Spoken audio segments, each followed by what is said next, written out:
I'll go real quick. I thought the most important thing it showed about the thing that I saw right out of the gate was we went down 2-0. We lost our home opener, which obviously is not an easy thing to do when you have expectations. I want to point out the crowd. I mean, we've had some good crowds, but this was for us early, this is a good crowd this time of year. But our guys just kept playing, and that's what you have to do. You can't play tight. And Frick let the air out a little bit with that double, and then, after that too, we put up all zeros, and Cam Padgett was a story of the game on the mound. Yeah, the pitching after yesterday, Padgett's performance really kind of probably a relief in more ways than one for you. Yeah, no doubt. And then Sandy, he was just feeling for it a little bit. He put a little bit of pressure on himself. He had a great preseason, but he still buckled down. And even though he didn't have his command or his stuff, he still gave us a chance. If we had to take him out in the second inning, then Cam has to be taken out in the sixth inning. But we knew Cam was going to pound his own. He's a tough kid, throws a lot of strikes, but you don't know for sure when he's a true freshman. But he's improved a lot since he's been here.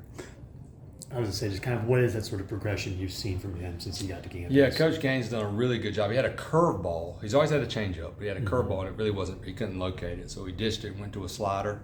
That's helped him against right-handers, so he's got the changeup too. He can go short because he's so athletic. He's got a good pickoff move. He can go long, or he can start. So we feel like he's going to be really valuable for us. What do you have going? What's his pitch selection? What do you have going? Just mostly fastball? Fastball, slider, and change. So he equalized both righties and lefties. And for a young guy, you don't see a ton of kids who come in and feel a lot of comfort with that changeup a lot. I mean, I guess, is that something you guys kind of picked up on with him? Yeah, he's got the best changeups that I've seen as a freshman since Michael Moore.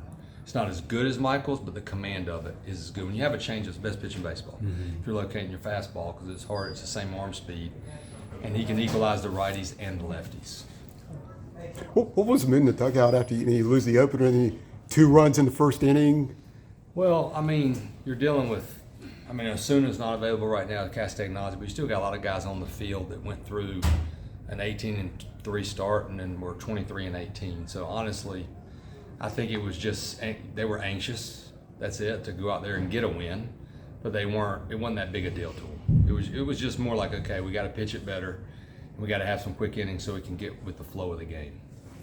Casey Cook, first 3 hits of his career, and now back-to-back multi-RBI games to open up the season. Obviously, had a big preseason last year and was able to work his way in the lineup for an injury and stuff. Just kind of how have you seen him kind of, I guess, pick up a little bit where he left off before? Yeah, when we recruited him, I actually saw Casey when he was really young. I was going to watch Will Schroeder play, and I thought, man, this kid could really hit, and he had to have surgery. And he's stronger, he's playing, and that allowed him also to get in the weight room and really get his strength back. But to me, like he fits that, like he's a pure hitter. And I'm excited to see him progress. Thank you, Coach. Thanks, Coach. Hey, see you tomorrow.